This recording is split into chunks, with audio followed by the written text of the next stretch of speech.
Hello students, आज हम लोग मोशन का थर्ड वीडियो देखने जा रहे हैं।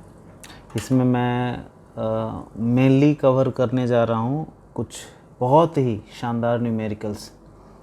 ठीक है, मैंने देखा है कि बहुत सारे बच्चों को ना थियरी तो में प्रॉब्लम नहीं होती है, बट न्यूमेरिकल्स में काफ़ी प्रॉब्लम होता है। ठीक है, तो चलो मैं आज आपको न्यूमेरिकल्स मैं एक्सपर्ट बना देता हूँ। डिस्टेंस और डिस्प्लेसमेंट से रिलेटेड जितने भी न्यूमेरिकल्स हैं आपके लिए बहुत ही आसान हो जाएगा। ठीक है, तो चलो फिर शुरू करते हैं।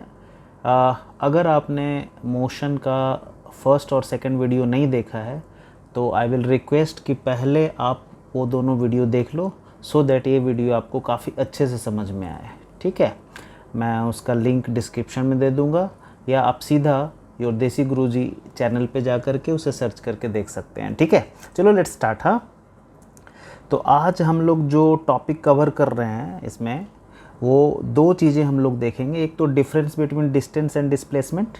ठीक है, ये बहुत ही पूछा जाने वाला क्वेश्चन है। ठीक है, और दूसरा न्यूमेरिकल्स देखेंगे। तो फटाफट आते हैं अपने फर्स्ट टॉपिक पे, जिसका नाम है डिफरेंस बिटवीन, जिसे difference between distance and displacement बोल रहे हैं, है ना। अब देखो, डिस्टेंस और डिस्प्लेसमेंट के बीच डिफरेंस है। हम लोगों ने ऑलरेडी देख रखा है कि डिस्टेंस और डिस्प्लेसमेंट दोनों दो चीज़ें होती है, राइट। तो क्या डिफरेंस है, चलो देखते हैं। तो डिस्टेंस क्या होता है कि ये टोटल लेंथ होता है पाथ का, है ना, covered by an object during a given time period, right. और डिस्प्लेसमेंट क्या होता है, ये शॉर्टेस्ट डिस्टेंस होता है between the initial and final position by the object during a given time. Understood, हम लोगों ने ऑलरेडी देख रखा है इन सारी चीज़ों को। ठीक है, फिर क्या है कि डिस्टेंस जो है ये एक हमारा स्केलर क्वांटिटी है और डिस्प्लेसमेंट हमारा वेक्टर क्वांटिटी है। अब ये स्केलर वेक्टर क्या होता है, तो स्केलर उस क्वांटिटी को बोलते हैं जिसमें सिर्फ मैग्नीट्यूड होता है, राइट। और वेक्टर वैसे क्वांटिटीज़ को बोलते हैं जिसमें मैग्नीट्यूड तो होता ही है, साथ में हमारा डायरेक्शन भी होता है। जैसे स्केलर की बात कर लें तो इसका एग्जांपल हम लोग देखते हैं, जैसे कि मास 5 kg, 6 kg, 4 kg जो भी है, ये सब क्या है हमारा स्केलर क्वांटिटी। उसमें कोई डायरेक्शन नहीं होता। ऐसे थोड़े कि आप आलू खरीदने जाते हो, बोलते हो 5 kg पूरब दिशा की ओर दे दो, राइट, 2 kg डाउनवर्ड दो, ऐसा नहीं बोलते हैं ना हम लोग, क्योंकि इसमें कोई डायरेक्शन नहीं होता है। सिमिलरली टाइम का कोई डायरेक्शन नहीं होता है, वर्क का कोई डायरेक्शन नहीं होता है, डिस्टेंस का कोई डायरेक्शन नहीं होता है, और भी कई सारी चीज़ें हैं, राइट। उसी तरह से हमारा जो वेक्टर क्वांटिटी, इसमें मैग्नीट्यूड और डायरेक्शन दोनों होता है। उसके एग्जांपल्स देख लो, जैसे कि फोर्स, जैसे कि डिस्प्लेसमेंट, ठीक है, जैसे कि मोमेंटम, आप लोग आगे पढ़ेंगे क्या होता है, राइट, और भी कई सारी चीज़ें। अंडरस्टूड। चलो नेक्स्ट जो डिफरेंस है हमारा वो है always it distance always taken as positive, right. ये जो डिस्टेंस है इसको हमेशा हम लोग पॉजिटिव में लेते हैं। क्यों? क्योंकि इसमें डायरेक्शन तो होता ही नहीं है। समझ में आ रही बात। सो ये हमेशा पॉजिटिव में ही रहता है डिस्टेंस, राइट। और ये जो हमारा डिस्प्लेसमेंट है ये पॉजिटिव भी हो सकता है, निगेटिव भी हो सकता है, जीरो भी हो सकता है, राइट। तो जब हम लोग न्यूमेरिकल्स देखेंगे तो हम लोग ये सारी चीज़ों को समझ में आ जाएगा फटाफट। अंडरस्टूड। चलो नेक्स्ट है हमारा magnitude of the distance can never be less than that of the displacement. ये जो हमारा डिस्टेंस का जो मैग्नीट्यूड है, ठीक है, ये कभी भी डिस्प्लेसमेंट से कम नहीं होगा, राइट। मिनिमम ये डिस्प्लेसमेंट के बराबर तो ज़रूर होगा, हम लोगों ने पिछले वीडियो में ये सब देखा था, ठीक है। और जो डिस्प्लेसमेंट का मैग्नीट्यूड है, राइट, ये ज़्यादा से ज़्यादा इक्वल होगा या जनरली हमारा लेस देन डिस्टेंस के मैग्नीट्यूड से होगा। यानी डिस्टेंस के ज़्यादा से ज़्यादा ये बराबर होगा। कब बराबर होगा? स्ट्रेट लाइन मोशन में, और जनरली ये डिस्टेंस से छोटा ही होगा। Did you understand? ठीक है, so let's move ahead to the next topic. ठीक है, फटाफट कवर करते हैं, टाइम पास करने से कुछ नहीं होता है, राइट। चलो, सो पहला जो क्वेश्चन है हमारा, इसमें ये बोल रहा है कि जो एक Vishu runs along the given path A B C D E F G, find the distance and displacement covered by him. बोल रहा है कि एक विशु नाम का एक लड़का है, ठीक है, ये ए से चलना, एक गिवन पाथ है A B C D E F G, A से B C D E F G तक जाता है। तो बोल रहा है कि इसका डिस्टेंस क्या होगा और डिस्प्लेसमेंट क्या होगा। डिस्टेंस पूछ रहा है एंड डिस्प्लेसमेंट पूछ रहा है, राइट। सो लेट्स, डिस्टेंस क्या होता है, actual length of the path. तो हमारा एक्चुअल लेंथ क्या है, देखो, एक ए से बी तक गया 1 किलोमीटर, बी से सी गया 2 किलोमीटर, सी से डी 3 किलोमीटर, डी से ई 4 किलोमीटर, ई से एफ 5 किलोमीटर और ये एफ से जी तक गया 6 किलोमीटर।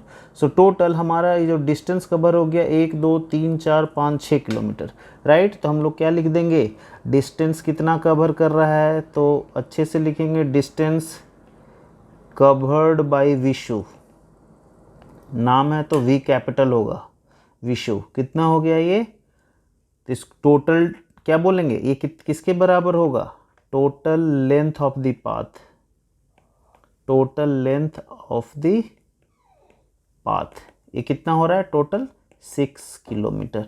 और चूंकि ये स्केलर क्वांटिटी है तो इसमें डायरेक्शन नहीं होगा। डिड यू अंडरस्टैंड, समझ में आ रही बात।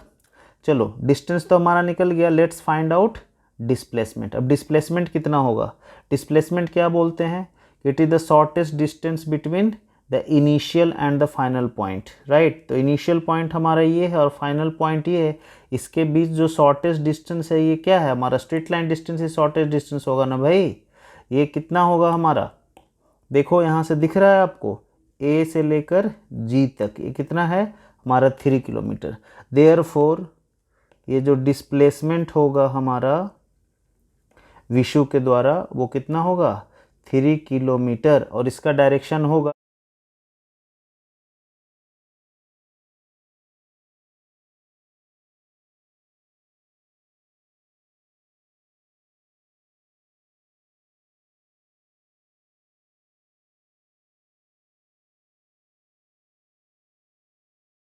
question. This question is saying an athlete runs along a track shown in the figure from A to C along ABC.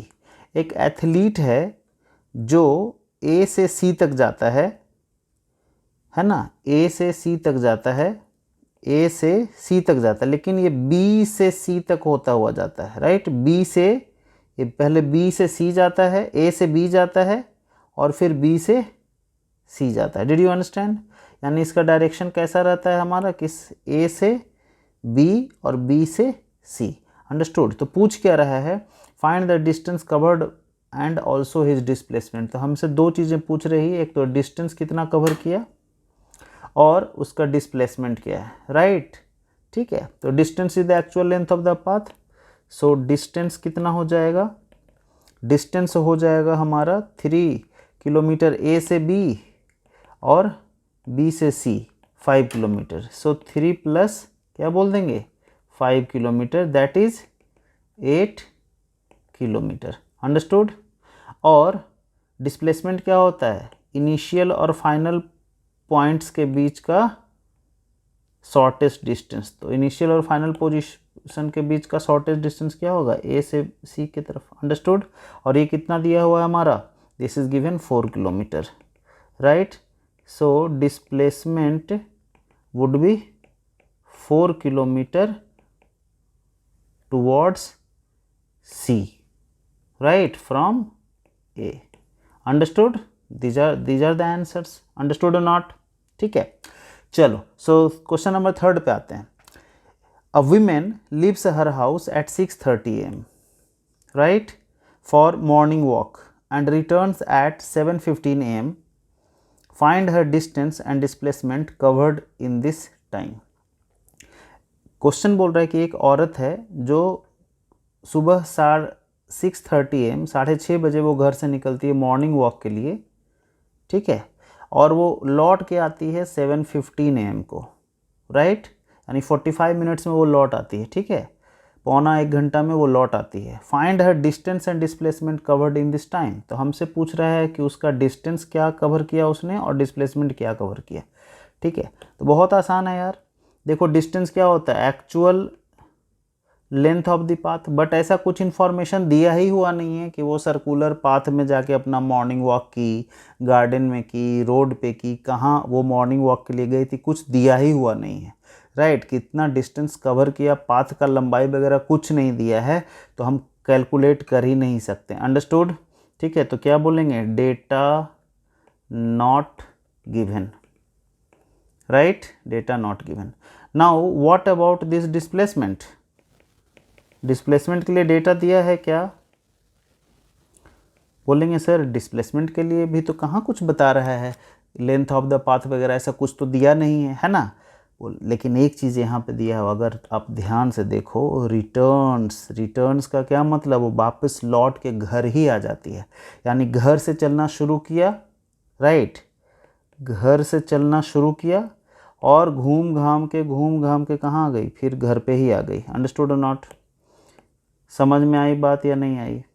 ठीक है, वापस लौट के घर को ही आ गई।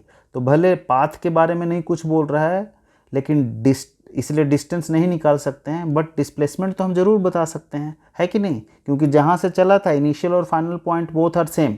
अंडरस्टूड और नॉट? समझ में आई बात? So this is the initial point and this is the final point. Initial point भी यही है और हमारा फाइनल पॉइंट भी यही है। सो डिस्प्लेसमेंट क्या हो जाएगा हमारा, 0। अंडरस्टूड? ठीक है, चलो नेक्स्ट क्वेश्चन की ओर चलते हैं। उम्मीद है आपको अच्छे से समझ में आ रहा होगा, नहीं आया तो कमेंट करो यार, I will reply to your comments. Right, ठीक है, चलो।